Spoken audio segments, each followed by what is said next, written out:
I feel really hot. I don't know about you. You look really hot.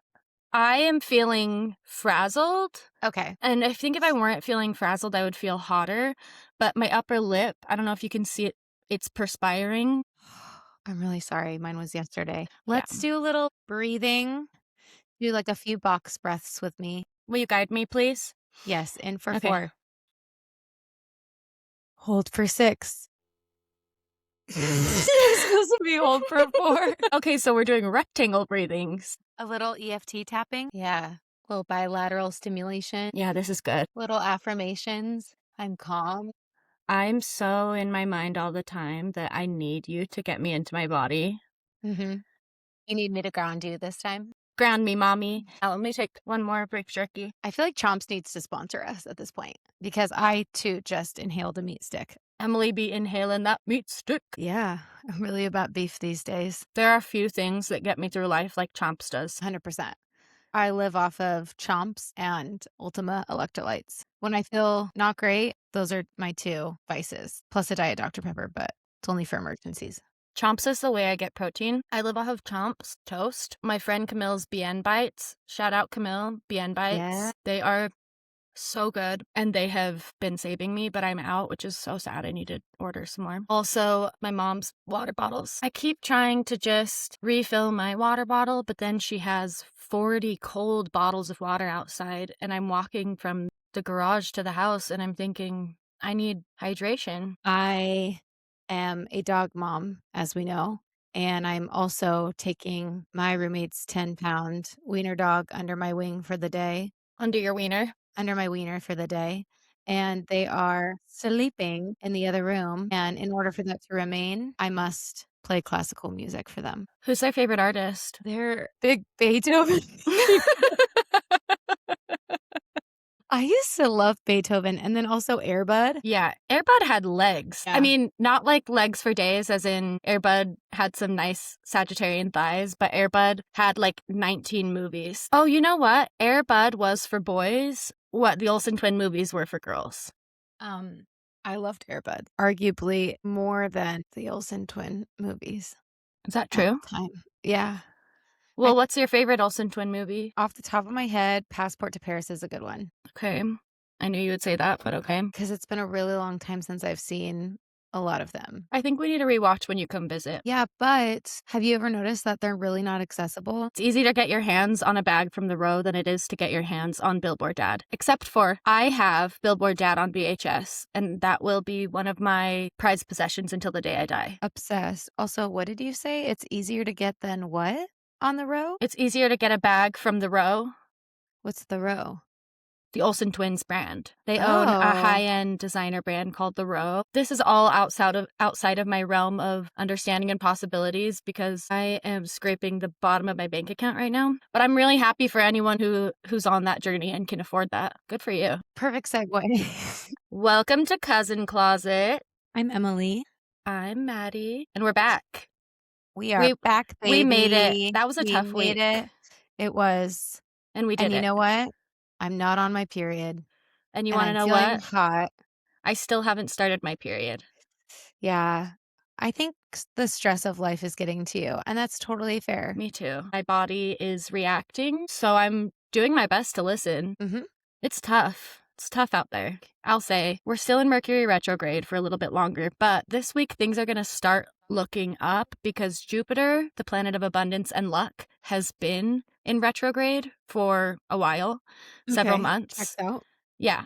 But Jupiter is in Cancer. Jupiter loves being in Cancer. It's exalted in Cancer, meaning it's like an honored guest. So the energy there is really potent when it comes to abundance and luck. That's going to be shifting. So it's all going to look up from here. I'm really just looking forward to July when Jupiter moves into Leo because I think things are going to get even better. So just think about that.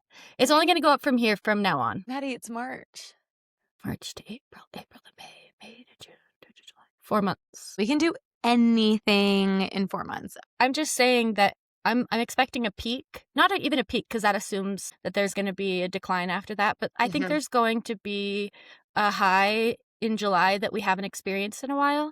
and I think we're going to start getting glimpses of it. I love that. I'm going to speak success for this podcast. I'm going to speak out success for your astrology business. Thank Everyone you. call her for a reading. I'm going to speak out success for my massage therapy craniosacral business. Absolutely. I'm going to put out successful vibes for my newsletter that I am starting again. I had a newsletter that I started after my dad died. It was about that.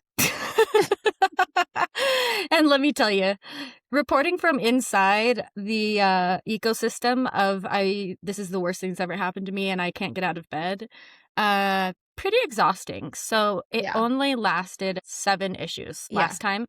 And I've realized since then that my dead dad is not the only thing I can write about, despite what I thought for the first 2 years after he died. And I am embracing the part of me that knows I'm a writer, that knows I need to create. I started a new Substack called Junk Drawer because for me, I've always felt more like a junk drawer than I've felt like an organized drawer or like a filing cabinet. That's not me, girl. Yeah, it's true. What I love about a junk drawer is anything can go in the junk drawer as long as it closes, even if it doesn't. It's nostalgic. It is a little messy, but it saves you when you're in a bind. And it also is an endless well of treasures. And that's what junk drawer is to me. It's going to be a place where I can put my art, put my writing, let it all out, because when I keep it inside of me, it turns poisonous and then I get sick. So I'm putting success out there, not just success in terms of people reading it, success in terms of my confidence and ability to maintain autonomy over my creative work, because I have allowed myself for most of my life to forsake that and to just create for the masses or for what's popular. But that hasn't worked for me. So the junk drawer concept is a really good segue for my laundry list update. Can't wait. For those of you that are new to the pod, welcome. But I lost my wallet, 2 weeks ago? Now I'm just going to say that it's stolen because... Any mysterious charges? Yes, but my card was locked, so we're in the clear. But it's like $2 and $4 here and there. You know, they're not treating themselves. That makes me kind of sad because maybe they just really need it. I almost want to unlock it for them and say, maybe you need a little snack. Maybe you need a little treat. Go buy yourself a new pair of Uggs. I digress. Lost my wallet. Then it got stolen. So naturally, I said, well, I should go get a California driver's license because I am a new resident. Because you're a California girl, just unforgettable. Yeah, girls, we're unforgettable. The Daisy Dukes. Go on. I went to the DMV, thought that I had everything that I needed. Get up to the counter. Grumpiest man alive. Hello, sir. It's just the sloth from Zootopia. Yes. He tells me, oh, you need a tangible copy of your Oregon driver's license in order to get a California license today. I'm sorry, but if I'm here to get a driver's license, it's probably because I don't have my other driver's license. That's so fair. He proceeds to tell me I can get a learner's permit that day. And then he looks at me dead in the eyes and goes, did your mom keep a keepsake of one of your driver's license or learner's permit growing up? And I just look at him and I go, sir, I'm 31.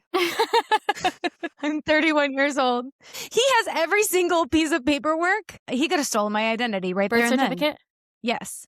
Social security card. Okay. In addition to all of that, I had to provide 2 pieces of mail for myself to get a real ID when I thought I was going to be able to get a license. Right, which is fine because you've been living there long enough to have gotten mail, right?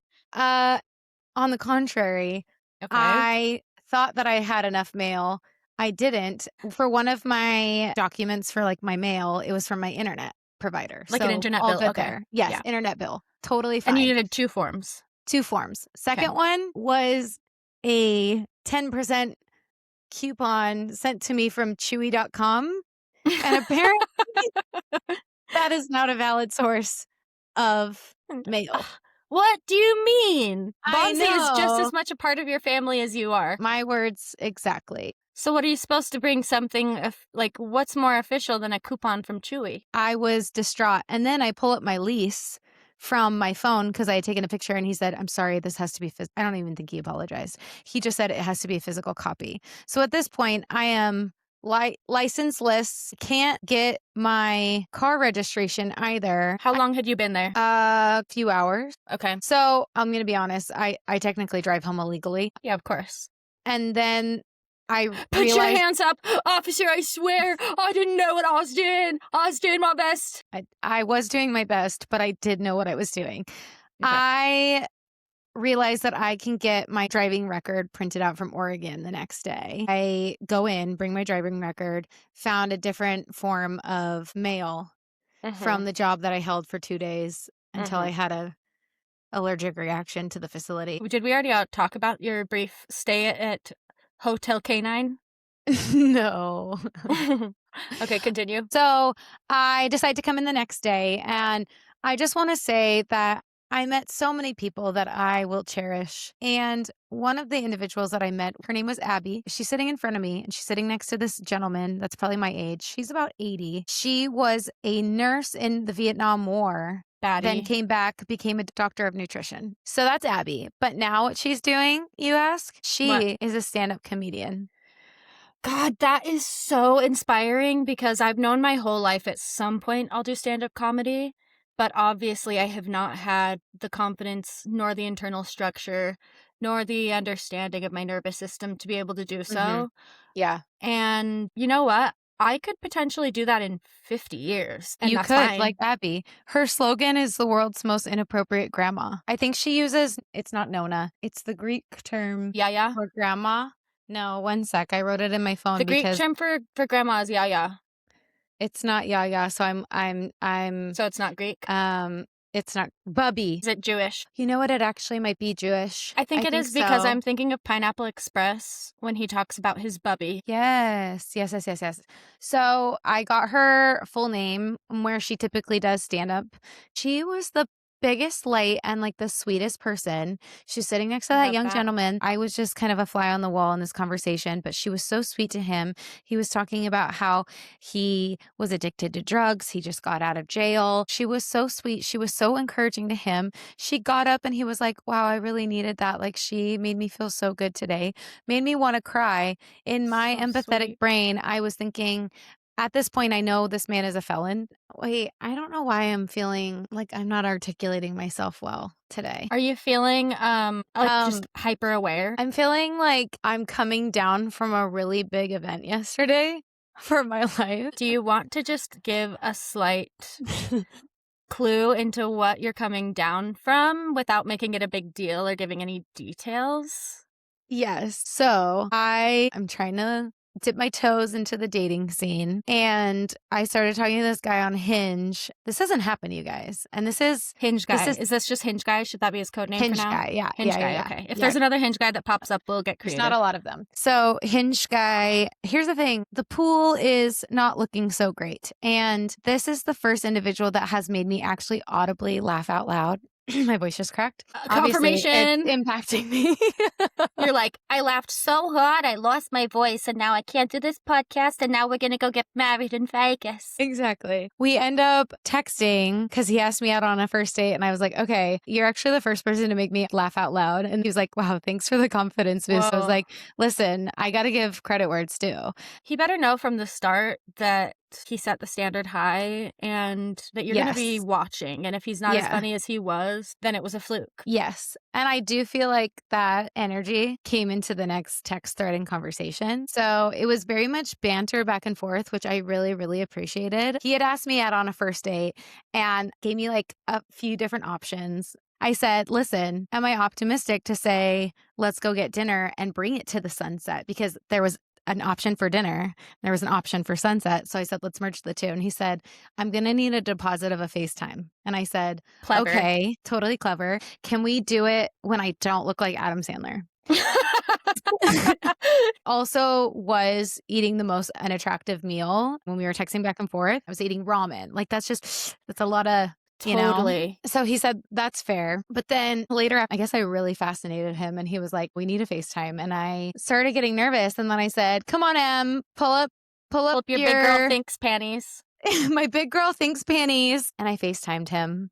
And so brave, so hot, so proud of you. Thank you. From that interaction, I am feeling a little like sexy. I'm feeling a little hot. I also went and tanned yesterday. So like I'm feeling that energy. I'm in my follicular phase. Jealous that you're in your follicular phase already and I'm still stuck in a I know, terminal I'm PMS. so sorry I moved on without you, and that feels unfair. It But is. I also feel like I am kind of in my head. I told the guy yesterday, I was like, listen, I don't have a filter. I tend to overshare.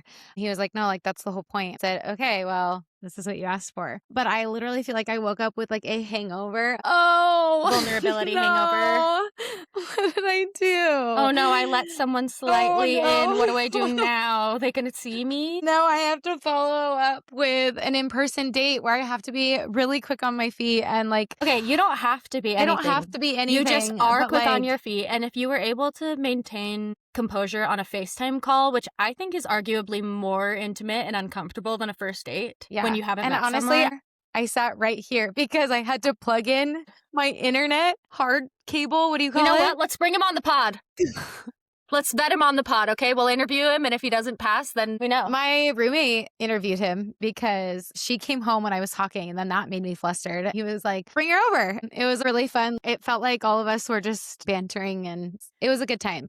Really proud of myself for putting myself out there. I'm so proud of you. Thanks. It feels fun to kind of be flirty again. Yeah, it's so fun. And then on the other side, I want to have an anxiety attack and then like start to cry. So I feel like that's what I'm trying to balance through this whole situation. Let yourself stay present. If you're in the present moment and you feel like you want to cry, do it. If you're thinking about, what if I fall in love with this person and then one of us screws the other person over and our hearts break and it's the worst thing that's ever happened to us? That's future tripping, girl. Future tripping. Yeah, I've still had Hilary Duff's album on repeat. It's also really vulnerable to date like, hey, I am unemployed, you know? Hey, I'm at the lowest I've ever been. How do you like me now? I actually oddly feel like I am not at the lowest point. I'm not either. I think my lowest was, it's almost been a year, you guys. Like last April, May, June. Last summer was rough. Yeah. Last summer was rough. Yeah, confirmation. Why are we just losing our voices? We barely even started. I also am not at my worst. I say that, and what I mean is this, just that I have the least amount of money that I've ever had. But my Saturn return taught me that if I equate my worth to money, I'm going to suffer my entire life. Woo! Do you feel like you need to tie up any thread with the felon story? I was distracted, still am distracted, plan to be distracted probably for the rest of the pod, but I also think it's on brand with what we're going to talk about today. As far as the felon story, because of who I am, I saw someone who was hurting and I wanted to help. And I texted my sister, Maddy, and Maddy's older sister, Lindsay, and said, am I dumb to give a felon my business card? The consensus was yes. Okay, I want to say Megan responded immediately, yes. I will also say she has the most rational thinking. She also has worked with felons. Yes, and she cares about her baby sister. Because for me, I'm like, I don't know, girl, it depends. Tell me more details. So I think I would have done what you did, maybe. But I also don't talk to men that freely, so. Totally. I think for me, all of us need some type of body work. The more that I understand, like the mind-body connection, trauma being held in the body, all of us store trauma, and it can be a huge issue in moving forward in life. And that's why we have vices like drugs, alcohol, etc., whatever it may be. But unfortunately, things like body work are not accessible to just about everyone, especially when you're in survival and you're trying to build up your life. Like that was my instinct of, I want to give this person my business card because I want to help, but it's also something that like I genuinely need to work on having boundaries and being able to not only ensure that I'm safe, and honestly, felons are people too, and I'm not saying that there would be explicitly anything that would be wrong with that, but I do have to keep my safety in mind. But I also have to work on my emotional boundaries because after that whole interaction, I sent them a voice memo of me literally crying and being like, I wanted to give him my business card and I should have. But you know what? He gave me such a lens of gratitude. Like I said on the pod last week, gratitude being the antidote for the things that I'm experiencing in my life that might be hard, of like the fear of, you know, what my future is going to hold or all this change that I'm going through. It literally grounded me like, oh my God, I had the ability to not get a learner's permit, get my license, get my car registered. I have a roof over my head. Like, I have all of these things. I'm in school. So I'm sharing this all. We have a group text that's called Sisters, Cousins, Best Friends. We're not going to tell you why we call ourselves sister cousins best friends right now, because we have to perform it for you when they're on the pod one day. It's a whole bit, and it's going to be great. Tuned. So I was sharing with them this interaction, but I was too embarrassed to share the interaction that I had quickly after, and I just shared with Maddy. I had to run some errands after that, and I went to Whole Foods, and I left my trunk open the whole entire time that I was in Whole Foods. Now, thank God I had the mindset to bring the folder that had my birth certificate, my passport, my social security, my new license that I just got, my license plates. Someone could have literally taken that packet and said, I am Emily Eastburn. It's the person who stole your wallet. They've been tracking you, and they're like, I've been waiting for her to leave her trunk open. Finally. We got her. The last bit I will share is that no one told me that I had a coffee mustache for my license photo. In your defense, it looked like a birthmark. It did. And you know what? The second guy that I got at the DMV, the second guy that I got on the DMV. Yeah, so he was such a nice individual. I said, I'm not going to lie. The guy that I got yesterday was kind of a dick. You're super great at your job. Thank you so much. Did you say the word dick? No. Totally. But I alluded. Mm-hmm. It's a professional You were like, I said, I was Richard. in a government facility. I don't throw the word dick around very often, you know. I was very nice about it, but I wanted him to know that I didn't have a great experience. He was very, very nice, but he did not tell me about what now I think he thought was a birthmark on my upper lip, and photos will be coming out of that. So I just want to say, first of all, you giving that guy, I feel bad just calling him the felon, but it's not because he's only a felon. It's because that's his main identifier right now in the point of the story, and our code name for him. Yes. I just have to clear the air. He was also literally such a sweetheart. Yeah, of course. I think probably most people who have had felonies, there was something unjust that happened. And I say that because I don't trust this system, this political climate. That's so true. Or this judiciary system. But I will say, Emily was really trying to get to the bottom of what his felony could be. And she was like, it's drugs. Like, he was telling me he used to be addicted to drugs. And like, when you get arrested for cocaine and illegal, you have to. And I stopped and I said, I'm sorry, cocaine and illegal? I couldn't think of another illegal drug. So yeah, if you're wondering what this guy did, it was cocaine and illegal. I had a really sheltered childhood. That's all I'll say. That was so my dad of you to give him your card. You know what? I thought of him. It's frustrating as a woman because we do have to take extra precautions that aren't coming from a place of I'm judging you or reducing you to the things you've done in your life, but I have to maintain my safety. I am more vulnerable because I'm a woman. And as you were talking, I'm like, oh, this is exactly something my dad did all the time. He was always meeting people, and more times than not, they were people who were underprivileged or were experiencing homelessness or disabilities or had just gotten out of prison, whatever it may be. And he always was there to lend a hand and to be a friend. Granted, he did get taken advantage of a couple times. One time I remember we went to girls' camp, which is Mormon summer camp for the young women. And my dad at the time was our bishop, the leader of our congregation. So he would come up to girls' camp one of the nights and we'd have a little chat around the fire. Maddy. I'm sorry, I told you my tummy. You didn't I didn't tell you. Tummy. You're right. So basically when we got back from girls' camp, my dad had hired a newly acquired friend who he was helping get back on his feet. When we got back, our house was ransacked. Because my dad had left the back door open so he could go to the bathroom if he needed to. I think he was working on the backyard maybe, or the deck or something. My dad was like, I'll give you a chance and I'll pay you to do this thing instead of having a professional do it. I actually can't remember if it was just like money or credit cards that he took. I don't think he took anything big, but if it can happen to Brett, it can happen to anyone. So you do have to be safe. But also, I know that if you were feeling like aligned, it was probably my dad channeling through you.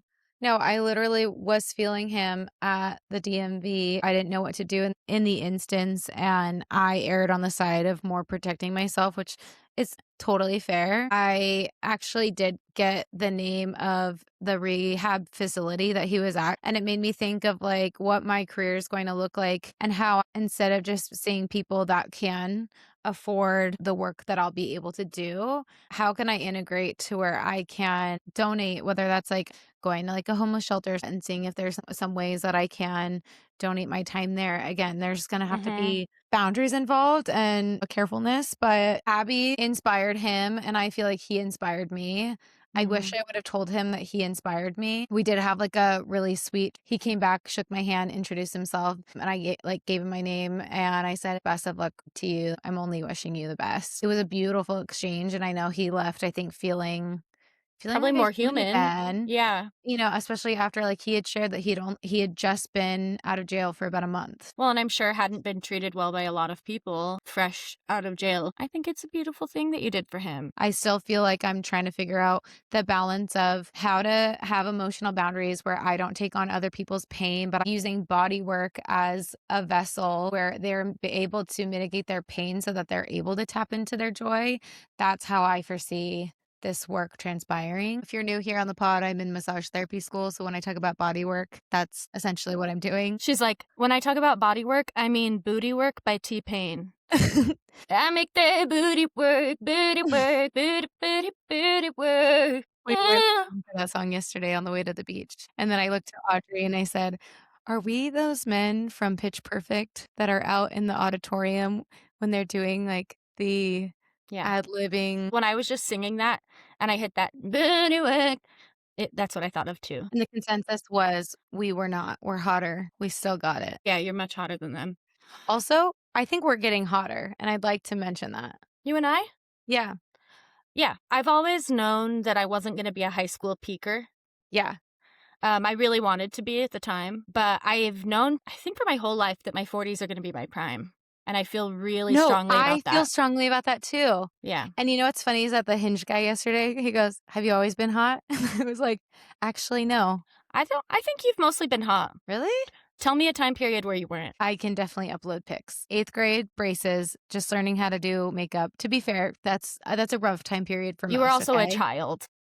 Yes. I feel like there was a time period in high school that I had this like awful auburn red hair. And for high school homecoming, I slicked it back. It was a really not great phase. Here's what I'll say. It's hitting me now how weird it is for us to expect children, anyone under the age of 18, to be hot. You know, I know that teenagers obviously are allowed to like do what they want and they're having friendships, relationships, probably having sex, probably doing drugs. I get that. But let's just let ourselves look like children. You know, I'm realizing how much pedophilia has set the standards for everything. I don't know. I don't want my hottest years to be when I'm 18. No, 100%. I'm happy because here's the thing. I can be slutty right now. I can go out, find someone Well, to your like brain's sleep around developed. with. Yes, I can do it a little bit more like safely, logically, Yeah. and also a little more cunty, you know? Yeah, because you've actually been through some things, so I have. you know life. But I think hot is a state of mind much more than it is a physical presence because Yeah. the more confident I feel or the more I know myself better, the hotter I feel. And that has not come from working on my exterior image. I mean, I like to do my makeup. I like to put on an outfit that makes me feel cute. The glow up is from within. Literally. When I left a bad relationship that I was in about 6 years ago, glow up, which I think Yeah, usually very happens common. after breakups. But then when I left the church, again, glow up.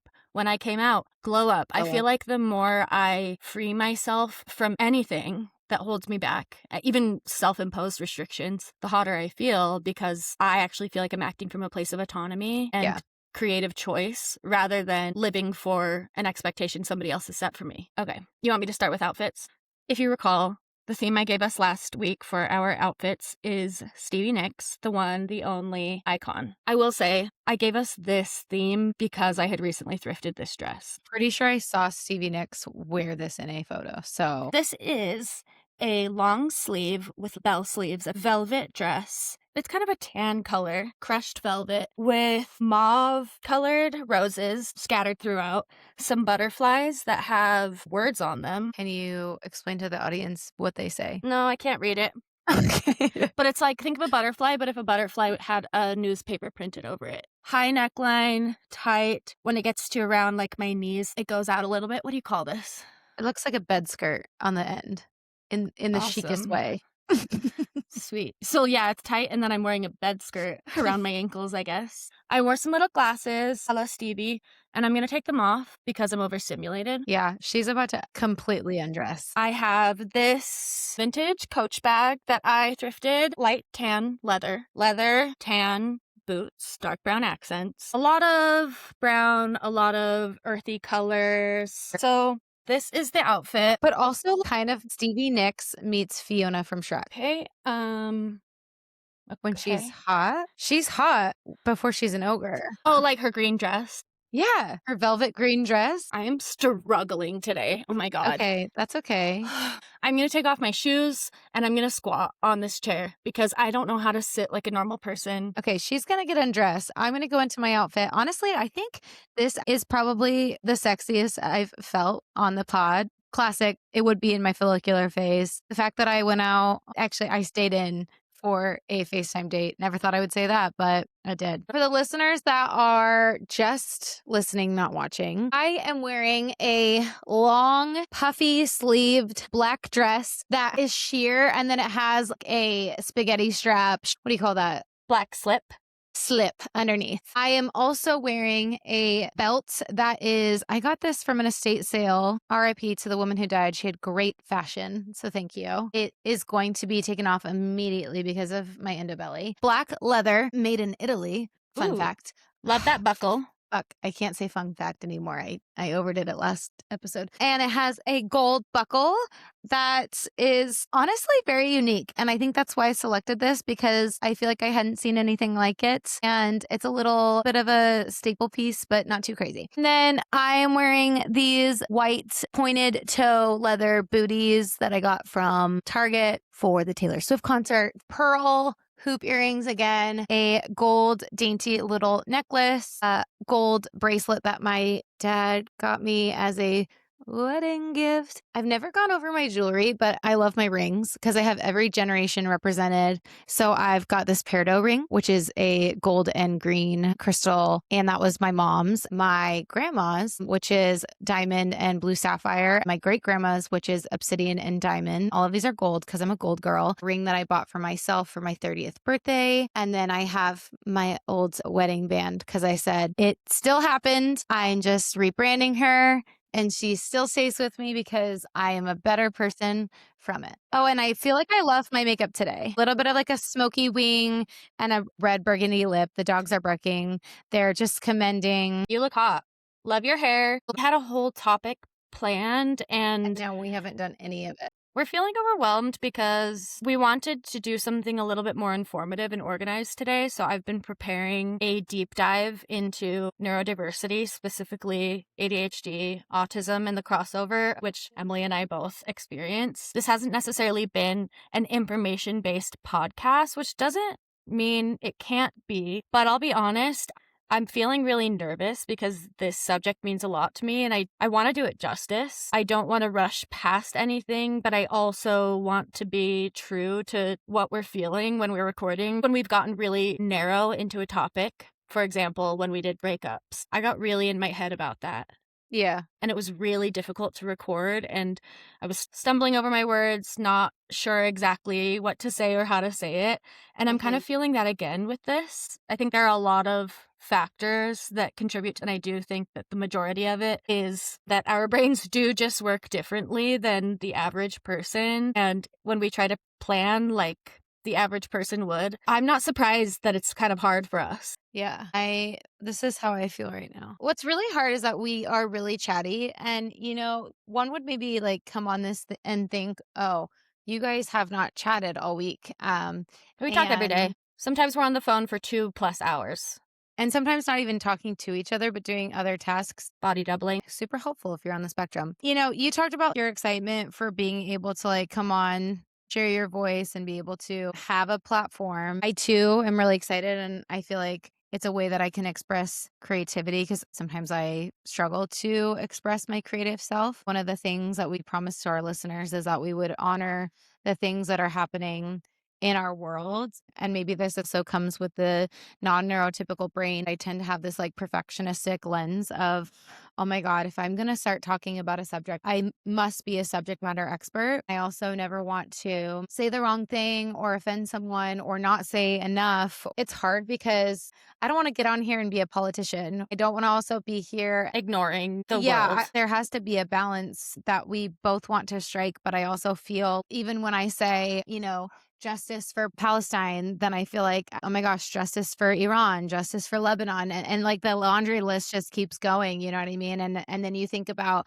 all of like the injustice that's happening in our world and the corruption that's like surfacing. We've talked about this multiple times, the privilege and being informed and being an advocate and being an ally. But then especially with people like us with our sensitive nervous systems, where do we draw the line where that becomes so overwhelming? And especially as I lean into more of my spirituality, being overwhelmed by the media, is that just having the opposite effect of like the light that I actually want to be for this world, I feel so overwhelmed, and it makes me feel emotional because of the fact that I don't want to take this privilege lightly. And I know that I have for a long time. I know that there's still so many elements that I haven't even awoken to. For instance, ICE, seeing that happen like on what is technically my homeland, even though I too, like all of the rest of us, are immigrants in the United States, it felt so close to home, and I was able to really conceptualize it. And then recognize how much I wasn't actually able to digest what has been happening abroad in the Middle East for so many years now. And what a privilege that is to not take that on. I think the closest thing that I've like felt when I got diagnosed with endometriosis, predominantly female disease of the reproductive system, but now it's found elsewhere. It's horrible. It's inflammatory. It takes about average of 10 years for someone to get diagnosed. So when I got diagnosed through surgery, I feel like I woke up and immediately wanted to scream and shout, I have endometriosis from the rooftops. And I also wanted to diagnose every single person that was around me that had even like the slightest inkling of symptoms, because of the fact that I felt so suppressed for so long as a woman, and felt like my identity as a woman and like my desire to just want to live a pain-free life was so suppressed in this male dominant patriarchal world. That is the only true experience of lack of privilege that I've ever experienced. And it's still so painful for me when I think about the years that I was actually in pain, that I was gaslit for so long. And then there's so many people in this world that have, just from the color of their skin and from the land that they've come from and the culture that they belong to, again, through systemic hate and racism and just this horrible, deeply rooted evil that we are seeing again come to light. I can't even imagine like my whole identity. Someone's just like, I hate you and I literally want to eradicate you from this world.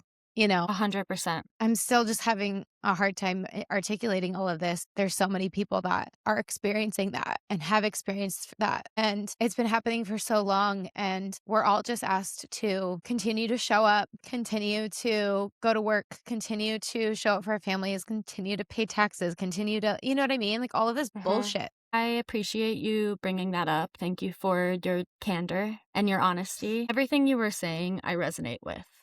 And I feel a lot of shame and have in the past for how existential I am and how difficult it is for me to oscillate among different parts of life, different topics, different themes, because when something is important, it tends to consume my entire mind, which actually is an autism thing, an AuDHD thing. It's called monotropism, basically only being able to focus on one thing at a time, and that consuming your every thought. That can show up as ruminating on the same thing over and over again and not being able to move on from that. It can show up as hyper-focusing on one subject and studying that deep dive for hours because you have to learn everything you can about that thing right when you want to. That's what your mind is thinking of. For me, when I'm trying to hold space for what's happening in the world and for all of the people that are suffering, that automatically feels so huge, feels so important and all-consuming that it's really neurologically difficult for me to switch my focus and to then genuinely show up in a way that is truthful regarding another subject. And I think that's part of what makes planning for episodes for us really difficult, because we have an idea in our mind of what we want to do. We have an idea of structure. This is all conceptual. But then when we're meeting face to face, what's coming out of us is what's raw, and it is authentic. Yeah, and it feels immediate because we can access that within each other. And it also feels lower stakes because we're just chatting like we have our entire lives, rather than being responsible for teaching or advocating or spreading awareness, which are all really important things, but things we haven't had practice doing really in the past. I think also, too, there's the neurodivergent view of the black and white thinking, all or nothing, right or wrong. And I think the stakes feel really high when we're talking about a global war and a whole demographic of people being wiped out versus my monthly period. And it's hard because I'm coming to terms with the fact that what I want is not always what my mind will deliver.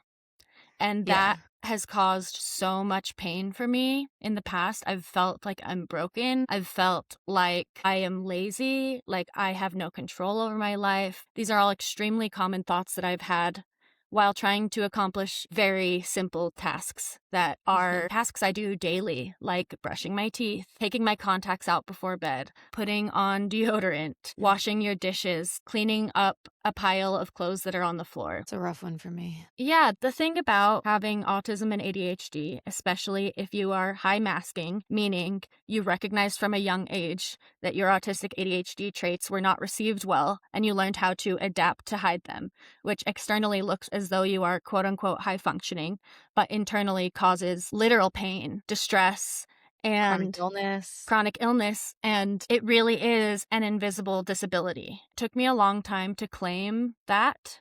The word disability has always felt really loaded to me, and I've felt almost selfish using that term because I recognize that there are hundreds, thousands of people with disabilities throughout the world. From the outside, you and I look like we should be able to hold a normal job, or in conversation, we seem competent, we seem smart, we recognize patterns, we do pick up on people's emotions, despite what people say that if you're autistic or on the spectrum at all, you don't know empathy. That's not true, actually. Yeah. It is a spectrum, meaning everything is on a dial, right? And is that dial turned up or is it turned down? For most people, it's at a solid place. For us, it's usually turned all the way up. I'm feeling overwhelmed because I started this with a plan of I'm going to take us through what neurodiversity is, what autism, what ADHD is. That's a lot of pressure because I'm not a scholar and I'm also not a professor and I'm also not a professional. I just am a person who's experienced these things, and I'm putting so much pressure on myself to make sure that I don't say anything wrong or that I don't forget anything. And then what is that doing? It's making me so stressed out about doing the wrong thing that I am frozen and I can't actually participate or focus on the thing that I wanted to because I'm putting so much pressure on myself. My mind works in a way that is information-based and analytical more than you would expect looking at me or talking to me. Organizing information is crucial to my understanding of the world and also can feel really overwhelming. Part of me is wondering if, rather than trying to force it, we accept that this is part of the process for us and we just let listeners in on this being hard for us and being not what we expected. Like, hey, we were going to do a deep dive on what AuDHD looks like today, but instead we're just showing with our behavior because we want to do this and our brains are not cooperating with that for whatever reason. And that doesn't mean we're bad. It just means maybe we need to adapt a little bit. It's hard because in order for me to explain something, I feel like I have to give all of the context, and AuDHD requires so much context because both autism and ADHD are underdiagnosed, misrepresented in the media a lot of the times, and also present conflicting needs, and it becomes something quite difficult to understand. And then I start to feel self-conscious about the fact that I can't prove that why I am this way is true. And that makes it hard for me to say, here's one story about ADHD or autism, because then I feel like I have to give all of the context of how I even got to that point. I try not to judge myself too hard when I hit this wall and I can't quite present or show up the way that I wanted to. And I also want to honor the fact that this is a project for us to have fun. And I'm learning in the process of doing that I still struggle a lot to not worry how things are going to be perceived. Not in the sense that I am not confident. I think it's the opposite, that I am confident in what I feel and what I know. And if I'm not able to articulate that, I feel really insecure and disappointed in myself and almost like I ruined everything when it doesn't have to be so high stakes. And we don't have to force our minds to act in a way that is not natural to us. This is only our 8th episode. We're still navigating and figuring out how to do this. Neither of us have done this before. And it makes sense that as we're starting to pick up momentum and feel like we can take on more difficult topics or have more information-based episodes, that we would also start to feel more insecure, that our nervous systems this would is be how activated. we felt the first episode. Looking back, it's so funny. We do not feel as much like ourselves in those first couple episodes, I would say, at least for myself. I also feel like we both share that same neurodivergent thing, as far as I feel like I'm a very intellectual, philosophical, bright, funny individual. I'm just going to keep complimenting myself. Hell yeah, girl.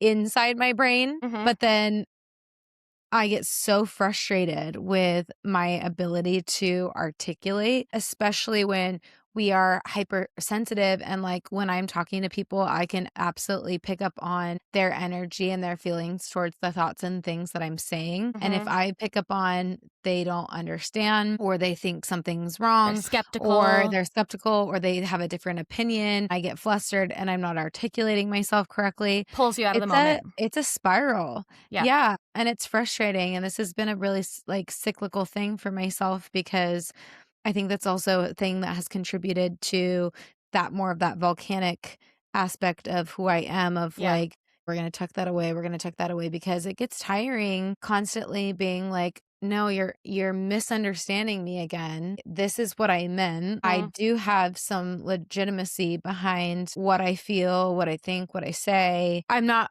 maybe articulating it the way that I need or want to. And that can be really frustrating. Well, again, this goes back to AuDHD, because it's invisible, so no one can see it. It's inside of you. So you could either say, this is all made up in my head, or validate something in a way that feels really vulnerable, because people might not believe you and might not understand. But it is paradoxical, because with autism, you want structure, you want routines, you want to know what to expect, you want to be able to put things in boxes so that there's no surprises and everything is clean and tidy and neat. And that is equally as important as the ADHD side that wants novelty, that is more chaotic, that is going to jump around, crave spontaneity, and is threatened by routine and structure. And I think that this conversation is the perfect example of that, where we came in here expecting something very specific and wanting that, and not having the outcome that we expected, feeling discouraged, but also realizing our ADHD minds are needing to explore novelty and are needing to cover a wide variety of subjects, while the autistic parts of us are disappointed that we weren't able to do this the way that we wanted to. Like, I spent all day on Saturday prepping for this, hours studying, hours gathering my notes and my journal entries and different things to compile a comprehensive view of what neurodiversity is, because of this need to get it right, to have correct information, to share what's true, and to not have any cracks that things will slip through. But that's also kind of impossible for me. Yeah. Well, it's also, Fonzie, are you okay? You're being so patient, and I love you so much. I love you so much. I would love for you to jump on here, but you don't want to because the cords scare you. Okay, thank you. I also wanted to say that there's a reason too that you feel that way of like needing to get it right, because of the fact that we have felt gaslit our whole entire lives. Totally. So there's this already fear set in of, what if people are validating that belief that I've been told all my life that the feelings, the symptoms, the struggle. experiences, the struggle that I've experienced my whole entire life actually is just in my head. And I am fine and I am capable. And I'm just making it harder for myself by complaining and having the mindset that I have. Maddy and I always have the balance of she's focused so much on the mind piece and I have focused so much on the body piece. And I feel like I'm just now coming to terms truly in like the last year, especially leaving corporate, how much I have been masking, how neurodivergent I actually am. But I have also experienced all of these feelings through the lens of having things wrong with my body, not just my brain. But a lot of times, a lot of these chronic conditions go in tandem with neurodivergence. So people who are on the spectrum are not just dealing with like the inability or the struggle to meet societal expectations through mental capacity, however it might show up through more of like the mind piece. They're also struggling to show up because of the fact that a lot of times our bodies are run down. I for sure experienced this. COVID came, and obviously that was a really fucked up situation and it was such a struggle in so many different ways. But I think a lot of us can attest to the fact that we got to be home more. We got to see more of our families. We got to not have to deal with like the stressful commutes. We got to have a little bit more balance in some ways. Again, obviously there was a lot of pain and death and struggle and illness throughout all of that. But I do think that there was this like balance it kind of brought to us. Well, it gave us the opportunity to rest for the very first time in our entire lives, to actually work with our nervous system. We took off our masks. And I remember the first corporate job that I got when we were like talking about return to office and everything, like I struggled immensely. Bonzi, that's a book. That's a book that I don't want you to shred. Leave it. I don't want you to shred that. That was a gift. Thank you. Anyways, all of this is like, you know, when you watch a crime show and they have those boards that have all of those like strings and papers and suspects and things like that. That's our lives. Our lives, our whether brains. it be how we show up in relationships, how we show up in family systems, how we show up in corporate, how our bodies work, what chronic illnesses we're dealing with, how we show up more autistic or more ADHD. It's this intricate web and it is really difficult to share, but also we started this podcast for a reason of coming unmasked, being able to have a setting that we can share all of the things that we are passionate about, feel like advocating for, but in our own unique and creative way that allows us to be true to our bodies, our minds, and our, again, nervous systems. I agree with everything you're saying, and I feel really vulnerable right now because I feel myself going into meltdown, shutdown mode where expectations that I had placed upon myself are not meeting the reality. And change in expectations is very difficult with autism, especially when it's self-led. It's really difficult for me to not feel like a failure or like I've done something horribly wrong by not being able to meet the expectations that I set for myself that I know I'm capable of meeting, but for whatever reason am not able to access right now. It's honestly really triggering and really painful. I feel like I am back in college, fresh out of high school, and everyone understands what's going on, and I'm looking around desperate for some kind of social clue or something to fill me in on how to exist in this setting that I've never existed in before and how to do so correctly. And it's making me feel really sad and reminding me of how hypercritical I have been of myself for my whole life, that despite trying my entire life to make my brain work the way the average person's does, synthesize information the way the average person's does, listen the way the average person's brain is able to, focus, none of that is going to be streamlined or consistent with us because our nervous systems are affected by everything. But even if we have an expectation, we don't know what external factors are going to step in the way. And these factors are likely factors that most people deal with on a daily basis and are able to handle, and they don't cause them an immense amount of stress. It doesn't take all of their energy, physical or emotional, away for the day or the next several days. But that's the reality of living with ADHD and autism, is you are constantly working overtime. And if something doesn't go the way you expected, for example, my morning went longer than I expected. I was sweating. My printer wasn't working. Those minor things that most people would be able to brush off, those require so much of my energy. And this is just the perfect example of external circumstances changed, and my nervous system is very affected by that.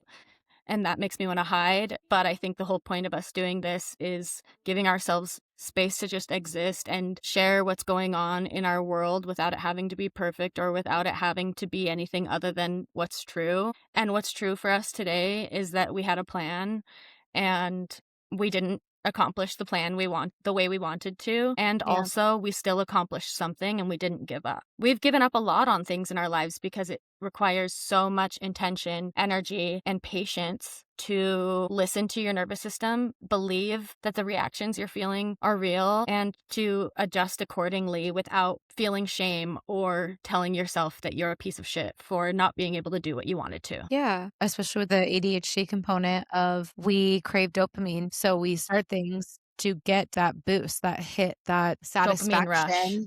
And then that wears off. And it's really hard for our brains to be able to maintain, consistency. Yeah. So I am really proud of us for sticking with this and making the most of the situation, adapting, being raw, being vulnerable. A lot of us don't actually operate. How we're expected to. Yeah, and a lot of us are experiencing or have experienced burnout. I think your burnout, correct me if I'm wrong. I mean, anyone, if their dad passes away unexpectedly, it's going to put them in burnout. That's not going to last an entire year for everyone, where they're not able to hold a job, have social Exactly. interactions, talk to anyone about anything else, focus on anything else. As you're saying all of this, I feel my internal self kicking, being like, Maddy, you're such a fuck up because you could have said this all in a way that was so much more concise, and all of this was in your notes, and there are so many details you're missing. And I'm feeling this sadness and this shame, and I don't want to succumb to that, because I also know I'm experiencing another part of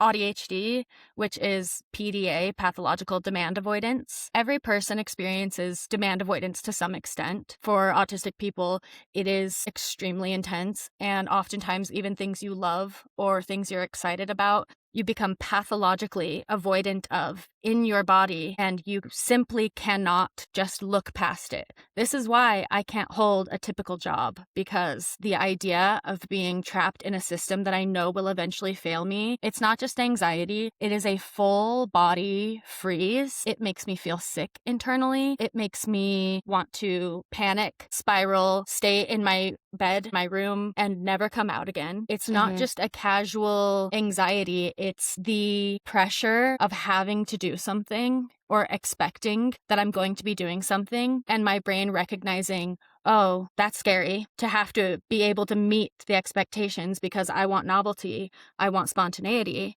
even though I also want organization and structure. And it ends up just being this mindfuck where I spiral and tell myself that I'm just not good enough to do this. And I know that's not true. I want to push myself to do things that are hard for me, including showing the process behind making things and sharing things, because behind the scenes is not cute. Like, if you pulled back the curtains of my brain, it is a shit show, and I'm learning how to deal with that, but it's really scary to let other people into that and to admit that I'm not gonna be able to meet all of my standards and my expectations for myself. And I have to just accept that. Otherwise, we'll spiral into self-loathing. Because I care about you and your mental health, and I'm Me? so proud of you. Yeah, you. Okay. Uh-huh. I want to ask you one question. What's one thing you're going to do for yourself after this episode that is going to honor your nervous system, honor the way in which you showed up today, and allow yourself to both feel and meet whatever need that you feel is surfacing right now? That's a really nice, sweet question that's making me cry. I am going to take off all of my rings and my clothes and my makeup. You love this. And I'm going to put on something comfy. Yeah. And I'm going to go play the piano and sing for a little while. I'm going to make some lunch. Mm-hmm. And I'm not going to make myself do anything else the rest of the day unless I want to. I'm proud of you for honoring yourself, your nervous system, for showing up authentically today, even if it was not maybe what we pictured. I think that this episode is exactly what it needed to be. It always is. Thank you so much for asking that. And how are you going to lean into your follicular phase today? I think I'm going to keep my makeup on and my hair. I'm going to put on some like cute jeans and a crop top. I think I'm going to eat lunch. And then I'm going to take the dogs to a place that they can run and have their best life while I have my best life. Yeah. I'm proud of you. Thank you. Do you want to give us our outfit theme for next week, please? Yes. The luck of the Irish. Okay. Because I saw that St. Patrick's Day is next week. And I said, I'm going to think ahead. And that doesn't happen very frequently. But she's in her follicular phase. She's feeling good. She's feeling ready. The luck of the Irish, St. Patty's Day, leprechaun chic. Leprechaun chic. Thank you, everyone, for listening and sticking with us through the chaos, the order, the everything in between. Truly. We appreciate you. And we love you. We're so excited to see you next week. And not only are we international in Mexico, we're talking Germany and we're talking Canada. And Panama. And Panama?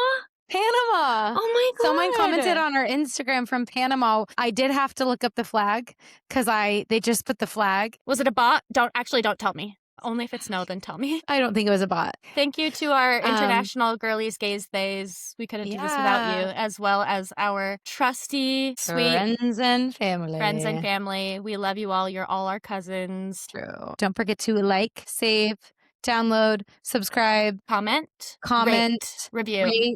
review, follow, all of the above. It truly helps us immensely. Every time we get a comment on anything, we're losing our minds. Anytime we get a new follower on Spotify, we're weeping. Listen, we are both deficient in dopamine, so if you could give us some of those dopamine hits. We love you guys. Love you, Em. Love you too. Okay, bye. Bye.